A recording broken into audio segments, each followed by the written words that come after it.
Good afternoon, everybody, and welcome to this week's Agency Accelerator podcast. Accelerate your agency's profitable growth with tools, tips, and value-added interviews with your host, agency owner and coach, Rob DaCosta.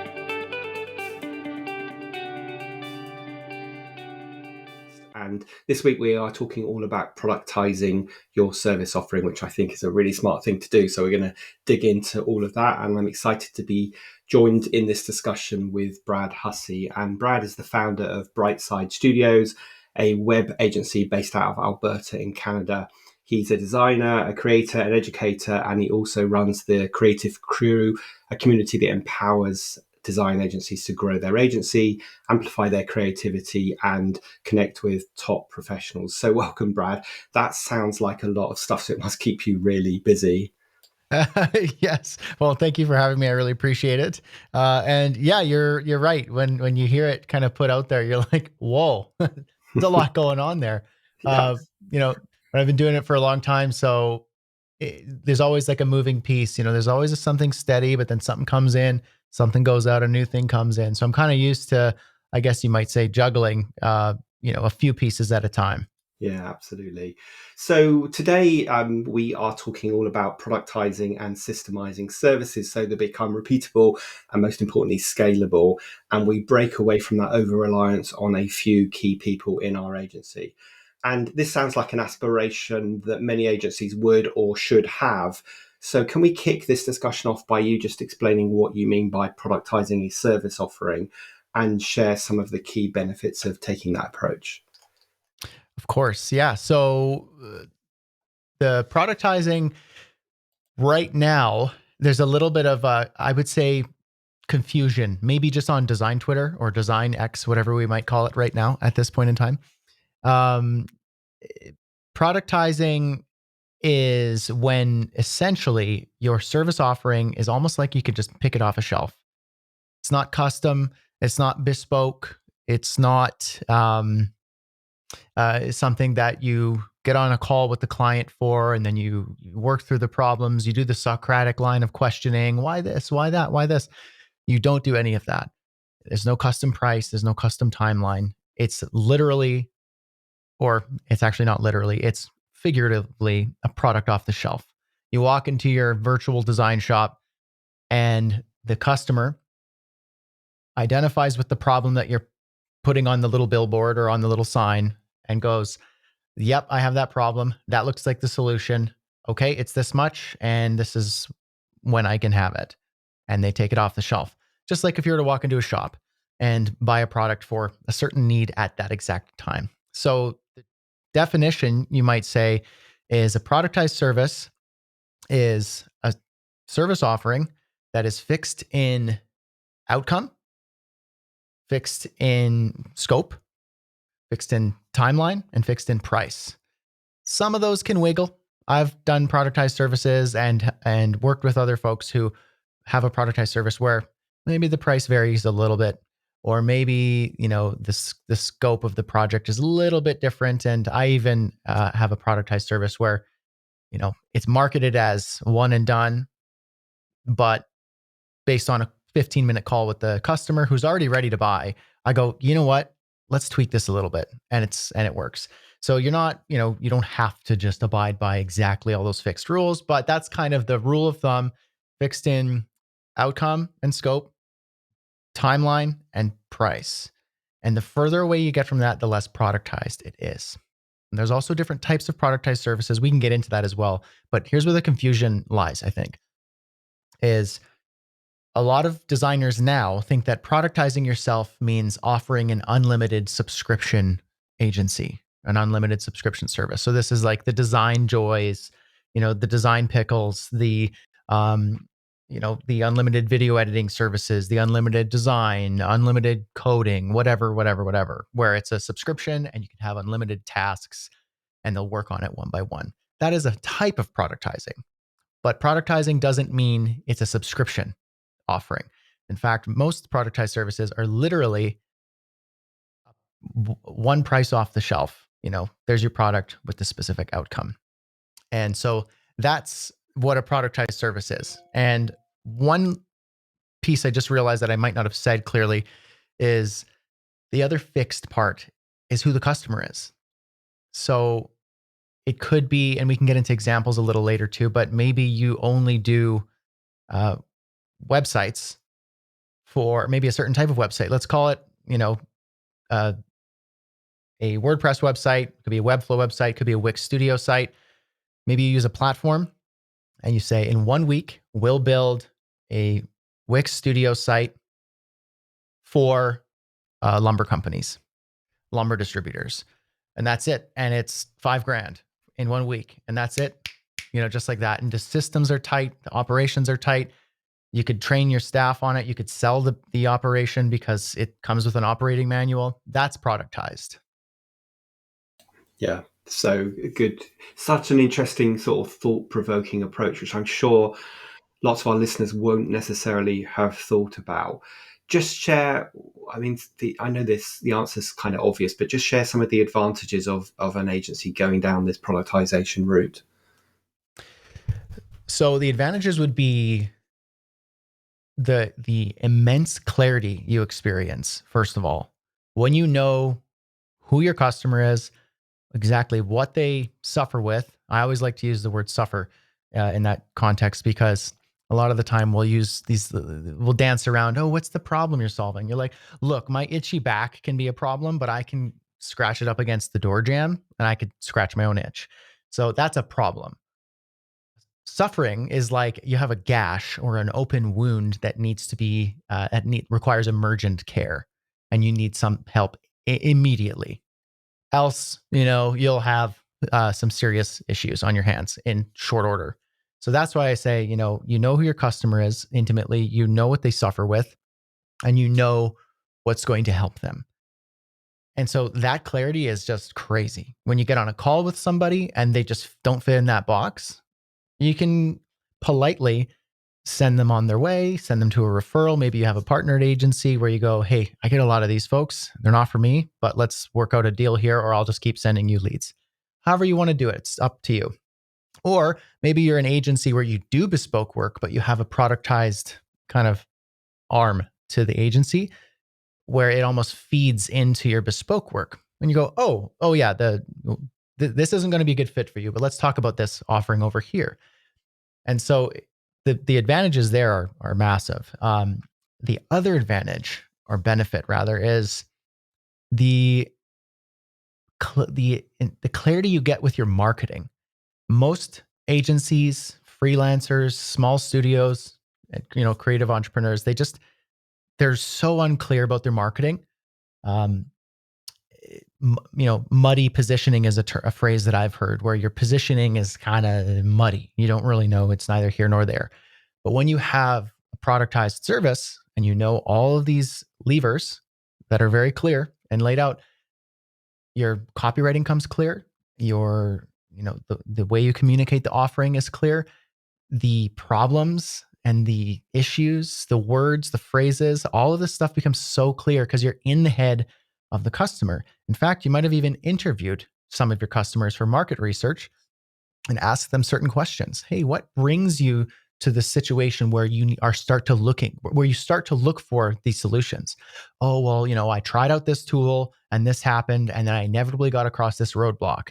And so then I start hunting around, I start Googling and doing this, and you go, oh, interesting. 3 other customers said that exact thing. Maybe I can use that in my storytelling and in my marketing and in my emails, ads. And you'll get statements coming back from the customer or the client where they say, it sounds like you're in my head. You're like, well, because I am. That's exactly what I am, in your head. Because I've so many of you and you've all said the same thing. And this is the solution to it. It becomes so much easier to market and to sell because the customer comes to you on the call, not with their guard up. They're literally just wanting to know, when can we start and can you really help me with this? And that's it. And it's just a matter of, oh, you can start in 2 weeks. We need to book you in. I take a deposit or I take payment in full because maybe it's a more approachable payment. And it's so much easier. Now, singing its praises here. There's obviously downsides, but these are some massive advantages. Yeah, let me just dig into a couple of them before we talk about some of the downsides. So anyone who's listened to me on this podcast for a few years knows that I am a massive fan of having a clear niche, and Brad has just really banged the drum for that because it makes you look different. You can create marketing messages that are not just cliches, and also that, like you say, resonate with your clients. I mean, don't we all want to have that situation where a client says, "Oh my God, you read my mind." That's exactly what's going on for me. I just want to say another thing. One of the most popular blogs I ever wrote years ago was this blog that said, "Are you selling painkillers or vitamin pills?" And it's kind of what you just said, Brad, just coached in a slightly different way, because I see too many people trying to sell vitamin pills to clients who need painkillers because they've got a headache today, and what they really need is a painkiller for their headache. They don't need a vitamin pill that might stop the headache coming in the future. But too many people are selling vitamin pills, and what they need to be selling is a painkiller. But they can't do that if they don't understand their clients. So this is another really great reason why we all want to have a clear niche or a clear niche. Talk to me. I've got a few thoughts around some of the downsides of this, but talk to me about what are some of the potential downsides. And I guess another question just to throw in there is, at what stage in an agency's evolution should they start thinking about productization? I think that, I mean, if things are going well, I mean, this might be an argument to do it anyway. So maybe the any time is a good answer here, but to have some sort of sticky point of view here, maybe I'll say if your things are running smooth and it's not as urgent for you to change things up and you have no desire to, then maybe you don't need to even consider it. But I find when your operation isn't, let's say, running as smoothly, maybe your lead intake and your pipeline dries up and you get those feast-famine cycles a little too often, there's a dissonance and you just go like, I don't, like, something's not quite clicking. Maybe, just maybe, carving out some of that time, some of your resources. So if you have an agency with team members, perfect. Use your resources that you have. If you're a solo operator, then use your own time and talent, and block out your schedule appropriately so that you can carve out some time and reinvest some of this towards productizing. And what that might do, if you have that lack of clarity, if things aren't coming smoothly, if the lead pipeline's not kind of filling up like you want it to, productizing might just give you kind of like an aha moment and a clarity with your customer. So maybe you have a bespoke agency where you do all the work, all the clients, all the stuff. And you like a particular area where you go, I really liked, I'm going to use this example of hardwood lumber agencies because I actually talked to a member of mine in our community, where he was a bespoke agency, but he has this background in the hardwood lumber industry. So not just lumber in general and not softwood, because softwood is very different from hardwood. And anyone in the lumber industry knows that very intimately. You don't sell softwood lumber to a hardwood lumber company. So anyway, he was like, I'm going to niche down and I'm going to try this out. This, like, only doing marketing and branding and websites for hardwood lumber industry. Sounds so strangely specific, and it is. And it's done nothing but wonders for his business. So worst case scenario, he tries it out, gets a few clients, he learns more about those customers, stretches his mind a bit, tries some new things, maybe makes a little extra cash, and then realizes, I'm going to go back. I have the clarity I need now. Let's go all in back on the bespoke work. Or when this is what happened in his case, it blew up and he's like, I don't do bespoke work anymore. In fact, we're renaming the agency and we only do this hyper niche. In his case, it's not entirely productized, but it's so focused on a niche that his standard operating procedures are almost as if it's productized. He's doing video work, websites, marketing. It's all in the same platform. He uses Wix Studio as well, previously Editor X. And so it's all so clear, and there's an instruction manual that comes with it. And so the worst case scenario, you stretch yourself, you learn a little bit about your customers and yourself, and you go back to the way it was and you try some new things. Best case, you realize, I don't know why I didn't do this a year earlier. And so that's kind of like, might be a good indication. If you feel a bit of dissonance and you kind of want to try something different, consider carving out some resources to productize something. Choose a type of customer, a customer archetype, research, interview some of your past customers and, maybe some people outside of it, and try to determine a specific problem that they have. That's the thing. Target a specific problem, that's suffering, and determine what is something that I can offer that's fixed in timeline, fixed in scope, fixed in price for that person and that problem. And you might realize it's a brand refresh, or you might realize it's a logo and brand startup package for, early stage startups, or you might realize it's a 1 week brand intensive where you walk through the strategy and it's 1 week and it's very scheduled and regimented. You might realize it's one of the things I do is a 1 day email marketing funnel refresh in ConvertKit. So your email marketing is all over the place, and it's for creators, content creators, and experts. And I know all their problems. I talk about it. I am one myself. I'm in communities. I know everything they say. So whenever someone gets on the call with me, I know it's virtually a guaranteed sale. And I go 1 day, refresh their entire ConvertKit with full systems. This comes with operating procedures and training, and it's just like set it and forget it. And so that, that's, I kind of got off track there a little bit. I can get really passionate about this, but It's all good stuff. It's really interesting. Yeah, all good stuff. to bring it back online though, when you feel like you need to change something up or you want to try an experiment, productizing is a really great way of doing it because, as I said 3 times now, worst case, go back to what you're doing. You've learned a thing. Best case, you realize you should have done it a year or 2 sooner. Yeah, and you're always going to have a lot of benefits from that because the discipline of productisation means you're documenting your systems and your processes. And of course, the massive advantage of all of that is scalability. Like, how many agencies do you speak to where the owner says to you, I feel really stressed, it feels really lonely running this business, everyone's looking at me for all the answers, I wish other people would take more responsibility, would be empowered. And in a way, they're their own worst enemy because they probably haven't spent time trying to get out of their head what they do intuitively so that other people can do it. And therefore, of course, nobody ever does it well enough. So I think even if you don't go down the full productisation route, the process of, or the discipline of documenting your systems and processes, the things that you do to win a client, to onboard them, to deliver your service, to offboard them, is so absolutely crucial, right? So you're going to get that benefit anyway. Absolutely. Let's Go ahead. No, sorry. You finished the thought. I was just going to say, when you said, documenting it, it made me think like with productizing, you see everything through a different lens. And if you do the same thing twice, that means it needs to be documented and put into a standard operating procedure. It could be automated. It could be delegated. It could be removed. Maybe you're doing something that's not necessary. Get rid of it. Make it really lean.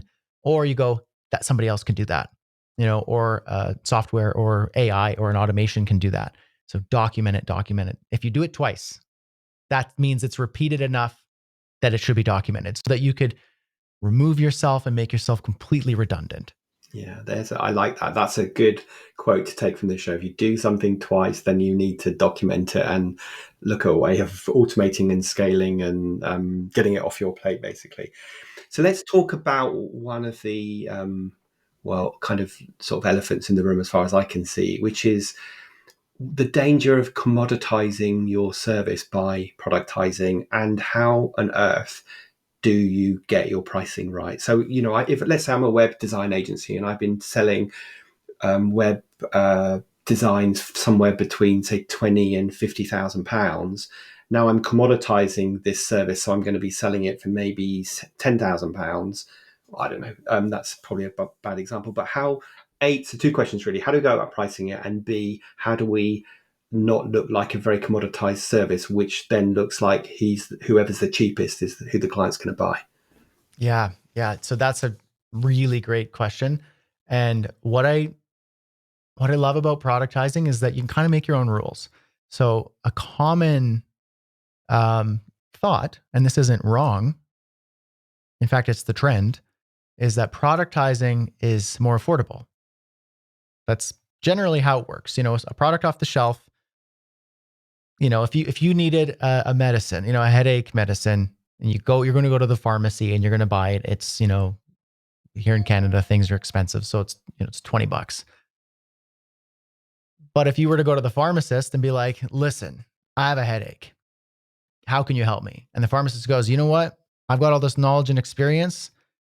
I'm going to concoct something for you. It's going to take a few days and I'll make something custom for you, but it's going to cost you like $500 because, I'm taking all this time and effort and energy and resources. It's going to necessarily cost more versus the product off the shelf. Now, what if you walked into the pharmacy and you saw that the headache medicine was $500?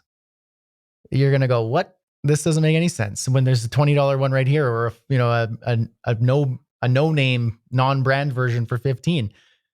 I'm just going to get that. So necessarily, productizing tends to be more affordable. It makes more sense that way. But sometimes you can flip that and make it so that it is actually not at all affordable in that sense. Because the example I'm thinking of is, there's two examples here, and I want to make sure I get back onto the main question here, because like I said, I can go on a bit of a tangent. Designjoy.co. That's run by Brett, and I interviewed him in my community a while back, and he's kind of a hot topic in the design world because he's a one-man, $1.2 million agency, and he does unlimited design services. There's a lot of people who don't believe that he's doing it legitimately, and there's a lot of people who are angry at his success. I've talked to the guy, I've talked to other people who've talked to the guy who know him personally, and I think what he's doing is fully normal, fully legitimate. He's just a machine. Most people can't be like him because they put themselves in his shoes and they go for, I think it's $5,000, and he has some clients who pay $2,000 still per month for as many tasks as you could throw at him. He'll just keep working through them. And he's constantly working. And they're like, you can't do it. There's no way. I'd be so stressed. So therefore you're not telling the truth. They're like, look, the reason why he's making 1.2 million with 20, 30 clients constantly and has this huge name in design Twitter, and you don't, is because he's just doing it and he's able to do it. And you're worried that you're not able to do it. That doesn't mean you're lesser than. It just means that you're not able to do that like him. There's some people who are just excelling. The best runners, the best athletes, the best business people, you're like, how do they do that? You're like, because they're made different and they know that and they're doing that. He knows that. He knows that he's a bit of a machine and he plays that up. Still human and struggles, I'm sure, with stress and time management. But his service is $5,000 a month. Now, a direct competitor, an unlimited design agency, would be Off Menu Design by Hunter Hammonds and Sahil Bloom. And they charge $15,000 a month. Similar thing. Now, the difference is anybody can hire DesignJoy. Only certain people hire Off Menu. Different market, different pool, different expectations.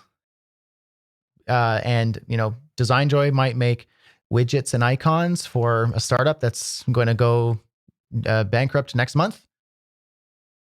Or, maybe a big software company that's going to get acquired by Microsoft, at some point down the line. Whereas Off Menu, their premium price, they're generally only working with like high-end brands, reputable companies. Their list is on their website and you can see who they've worked with. It's just a different caliber. And they have different expectations, and there's also a different style, so they're productized using an unlimited subscription model. They don't use that term. In fact, I interviewed Hunter as well, and he says, I hate the term unlimited. It's not. It just means you can give us a task and we'll work on it one at a time. Unlimited is false, but a lot of people use that term. So it's, an on-demand Netflix style, subscription. You can keep watching as much as you want. You can keep submitting as much as you want. And they're productized, but one's budget and one's premium. So to come back on cannibalizing your offer and maybe negatively affecting it, it doesn't have to. Off Menu does custom work. and it's probably 30 to 50 grand or 100 grand. I don't know what, they don't really advertise those prices, but I imagine they are. I've worked at agencies too. Whereas sometimes a productized service can be less. So I think what you need to do, let's assume that you're going to productize and make it a budget price. It's generally the right direction. What you'd need to do is to ensure you're not cannibalizing your offer is to don't look at your bespoke offer and go, you know what, I build custom websites, for whoever needs them. And it comes with a social media strategy and a brand package. You know, let's say that that's what you do. And we charge 20 grand, for that. Don't say, I'll offer that faster for 5 grand, because then people will go, well, I get the same thing faster for a quarter of the price. Why would I bother doing your bespoke work? That's the wrong direction. That's truly cannibalizing your work. And unless you can make up for it in volume of sales, you're actually going to negatively affect your business.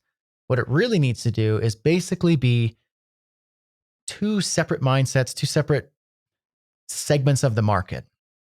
So if I were to think of my productized service, I call it done in one day. It's just my clever little name I threw together because it gets done in one day. But it's your ConvertKit account. I said, give me 1 day with your ConvertKit account, and you'll be the one that your competitors want to funnel hack. And what I do is it's in 1 day. It's really quick. It's expedited. It's fast. They have a survey they fill out. And so I get it done really quickly. And that costs like $2,500. Now, if I offered that same service for $10,000, but I just spread it out over like a week and made it sloppy and slow, they're always going to want the expedited, cheaper version. But what I would actually do, and I don't offer this, but if I offered a more full-fledged version for, let's say, $20,000, I would first go, this is a different market within the same niche. So let's say it's creators, bloggers, podcasters, YouTubers, people who sell courses, memberships, these are the people. There's a group of people who can't afford $20,000 right now because they can't see the ROI. They know the value of getting out of their own way and getting their ConvertKit funnels working so they can make more sales. That's my productized offering for $2,500.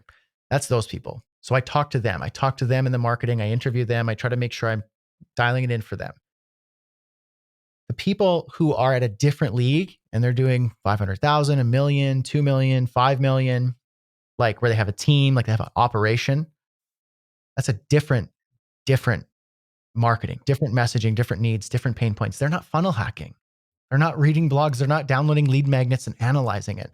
Like they're so beyond that it's not even funny. So if I'm trying to be like, you got to stop funnel hacking, they're like, right, I don't do that. So what's your point? Like it's a different market, but it's still a creator. So I would go, what do they struggle with? And I talk to them and I find out and I go, maybe it's more white glove, hands-on management where they can trust me managing their email marketing operations and their messaging. And anytime they've got, maybe it's an unlimited, subscription where I go for, $8,500 a month, cancel anytime. I'm your go-to fractional email marketing officer. Sure. And me and my team of 2 or 3 are always ready to make sure that anything you need, you got a promo coming out, there's a change. ConvertKit did a huge change recently because of Gmail and Yahoo's policy changes. They needed to do a whole bunch. I could be like, I'll take care of it. And if I got 3 or 4 clients paying me $8,500 a month, then you're laughing, right? So it's really about making sure you're not cannibalizing the segment of market where you're creating a more attractive, cheaper, faster offer. It's who needs that, and give them something that, eases something a little smaller. One more example I can think of is they could also lead into your bigger services. So I have a repeat client who's purchased 2 done in 1 day services because at that time, hey, I'm doing a course launch. It's happening next week. My other my other guy kind of ghosted on me and I really need your help. Great. I can come in and out. You'll be done. You'll be ready. You can even have a break over the weekend before you launch on Monday. That's a perfect done in one day. Did it.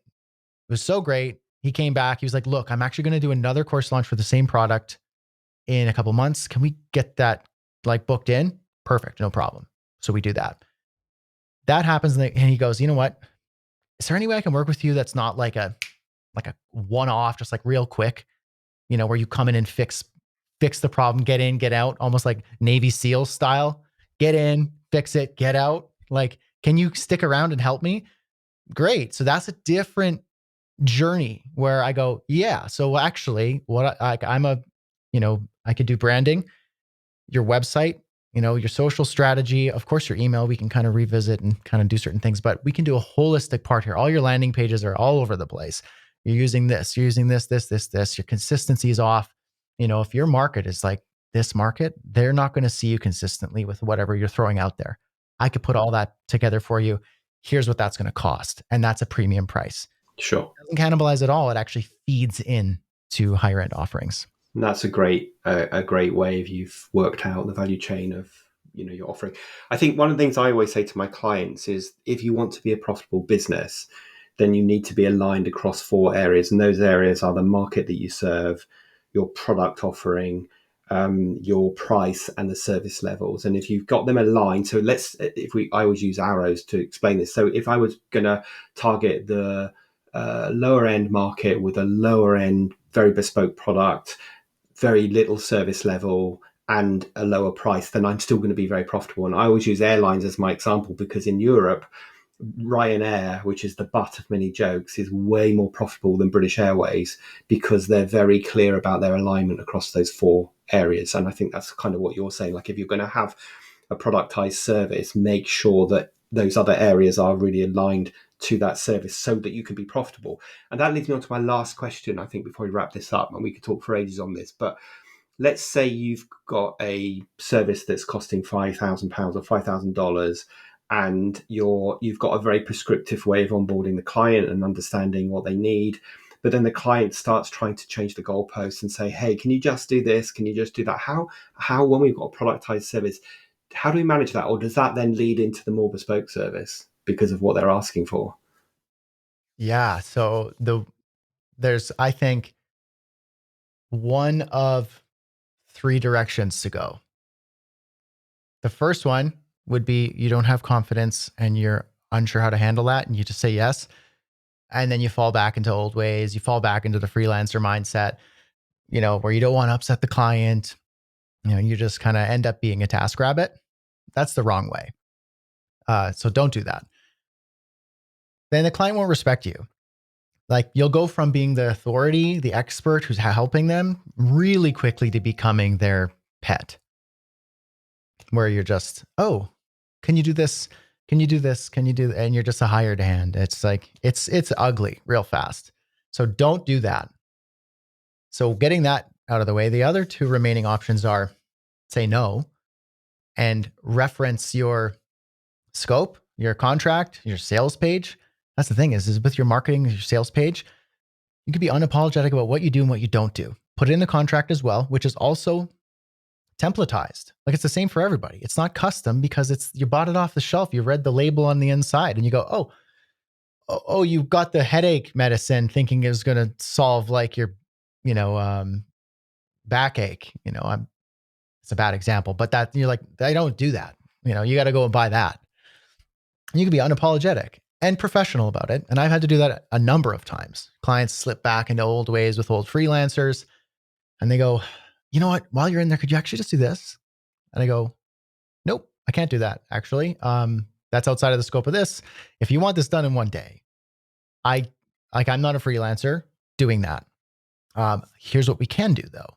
And so this goes into the third option. So the second option is say no and cite your contract, your sales page, the scope, and just be professional about it. Can't do that. It's actually going to negatively affect the outcome. Oh, okay. Yeah, sure. I appreciate that. Yep. You're the professional. Apologize.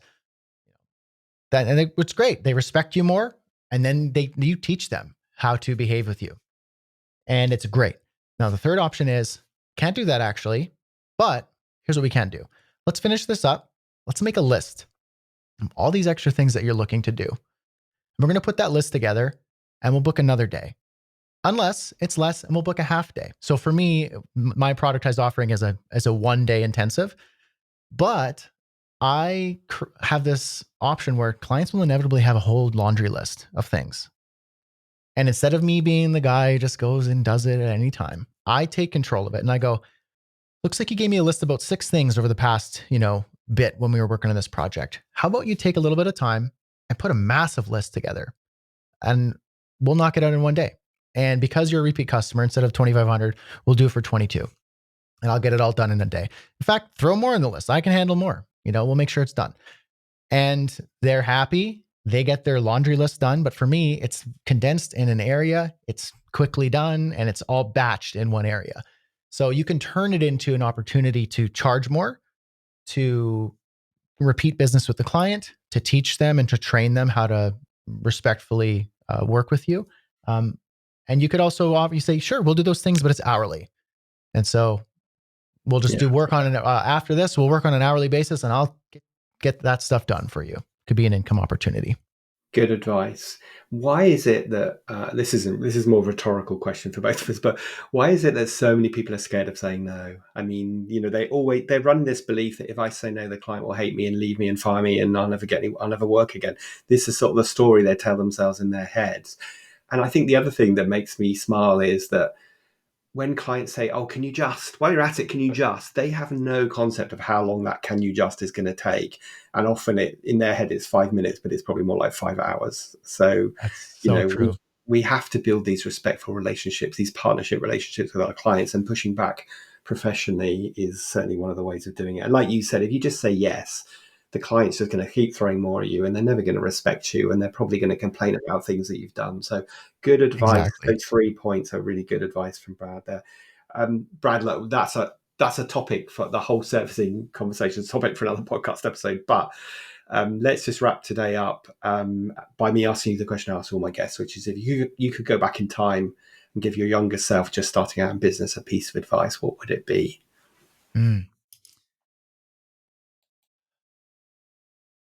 Okay. I think what I would say is trust your gut. Honestly, I think trust your gut. Yeah, because when I started, it was really nerve-wracking. I had a lot of outside advice, like don't do that. You should work at an agency for longer before you know how to do this yourself. And my gut was like, I think I could do it. And I was saying that for a long time. But to me, there was a lot of like, I don't know if maybe that's me being young and immature and selfish. But like, I think my gut was like my conscience being like, no, you can do this. Like, worst case scenario, go get a job, man. Like, go get another job. There's always opportunities to be found. Yeah. But just like, trust your gut and see where that takes you. And I think that would have given me a little bit extra of like, whew, okay, okay, let's ride this out a little more and until you start getting positive signals. Trust your gut.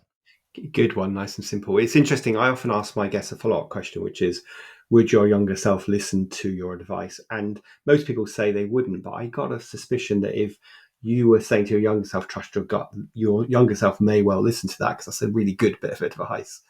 I It's think funny, isn't it? I so. don't know how it is in Canada, but in Europe, we kind of get our gut instinct beaten out of us at school because we're taught to, learn by rote and all the rest of it. And yet our gut instinct is so important. I was talking to a client the other day who's going through some recruitment at the moment, and they need a process, but I said you have to listen to your gut instinct as well because that's your safety mechanism. That's the thing when you can't quite put your finger on why someone isn't a good fit, even though they're answering the questions really well. You need to listen to your gut instinct because it's probably going to manifest later on down the road and cause you loads of problems. So good advice. Now, Brad, if people wanted to find out more about you or reach out to you, where would they go? Yes. So the best place that you can reach out and connect with me is through my community. That's where I spend most of my time. I'm always there engaging with people and guiding people along and creating programming and content. So that's creativecrewcommunity.com. And so I'm in there all the time. You can reach out, DM, you'll see me everywhere. Second to that would be probably on Twitter. or Instagram. And that's just at Brad Hussey. Fantastic. We will list all of those links in the show notes. Just want to say thank you so much for joining us today. Such an interesting conversation. I really hope it's inspired some people at the very least to start looking at which parts of their business they can systemize and eventually productize as well. So thanks for joining us and sharing your thoughts and wisdom with us today. Thank you, Rob.